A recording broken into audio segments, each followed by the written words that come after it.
भिवंडी में Torrent power द्वारा लगाए जा रहे स्मार्ट मीटरों की कथित अनिवार्यता के विरोध में और विभिन्न श्रमिक मांगों को लेकर महाराष्ट्र राज्य निर्माण कामगार संघ व आयटक के नेतृत्व में सैकड़ों मजदूरों ने प्रांत कार्यालय तक विशाल मोर्चा निकाला।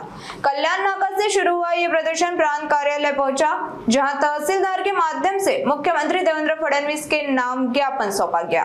प्रदर्शनकारियों ने स्मार्ट मीटर लगाने की अनिवार्यता तत्काल समाप्त करने, निर्माण श्रमिकों को 10,000 रुपए मासिक पेंशन, न्यूनतम 26,000 रुपए वेतन लागू करने व भिवंडी और शाहपुर में कार्यरत सीआरपी जवानों का वेतन बढ़ाने की मांग की। इस दौरान कुछ समय के लिए इलाके में यातायात भी प्रभावित रहा। संगठन ने चेतावनी दी कि यदि उनकी मांगे जल्द नहीं मानी गई तो आंदोलन को और तेज किया जाएगा। याच्यामध्ये प्रमुख ज्या 2-4 मागण्या आहेत त्याच्यामध्ये सर्वात आधी हे सगळे जे बांधकाम कामगार आहेत त्यांना महिन्याला 10,000 रुपये पेन्शन मिळाले पाहिजे, ही आमची एक प्रमुख मागणी आहे। आणि त्याच्यामध्ये आणखीन काही मागण्या आहेत, त्याच्यामध्ये सामानाच्या ऐवजी पैशाच्या रूपाने सरकारने मदत करावं वगैरे वगैरे।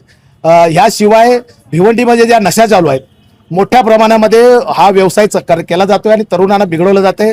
याच्यामध्ये शाळकरी विद्यार्थी सुद्धा आता त्या विळख्यात यायला लागलेत, तर त्या नशा करणाऱ्या लोकांवर कायदेशीर कारवाई झाली पाहिजे, ही आपण एक मागणी घेतलेली आहे।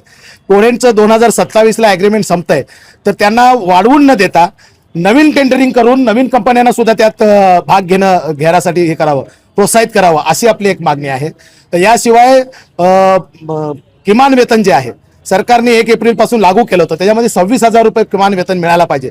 ते नुसतं सरकारने डिक्लेअर केलं पण ते लागू होत नाहीये, त्यामुळे ते तातडीने लागू करावं असे पण आमची एक त्याच्यामध्ये मागणी आहे। शिवाय स्मार्ट मीटर जो आहे हा सर्वात मोठा विषय आहे। मुख्यमंत्री तिथून विधान भवनातून सांगतात की आम्ही सक्ती करणार नाही, आणि MSDCL जे आहे हे तातडीने सक्तीने अंमलबजावणी करायला निघालेलं आहे आणि त्याच्यामध्ये भयानक जास्त बिल येतंय, त्यामुळे ती सक्ती करू नये स्मार्ट मीटरची, अशी एक त्याच्यामध्ये मागणी आहेत। अशा विविध मागण्या याच्यामध्ये CRPचे जे कर्मचारी आहेत त्याच्यामध्ये भिवंडी आणि शहापूर या दोन्हीच तालुक्यामध्ये जे CRP काम करतात त्यांना फक्त 3,000 रुपये दिले जातात, बाकीच्या अखंड महाराष्ट्रात 6,000 रुपये दिले जातोय। तर या 2 तालुक्यावर जो काय अन्याय होतोय तो ताबडतोब बंद करावा आणि त्यांना 6,000 रुपये मानधन मिळावं, अशा काही प्रमुख मागण्या याच्यामध्ये आहेत। हे आंदोलन सतत चालू राहणार आहे। याच्यामध्ये स्मार्ट मीटर, टोरेंट हा विषय तर आम्ही लावून धरणार आहोत। CRPचा जो विषय आहे तो आम्ही आता राज्याकडे नेतोय, बांद्र्याला त्यांचं म्हणजे मुख्य कार्यालय आहे तिथं आम्ही आता जातोय। ज्या ज्या ठिकाणी वरती जाणं शक्य आहे ते ठिकाणी जातोय, बाकी हे जे आंदोलन आहे हे सतत चालत राहणार।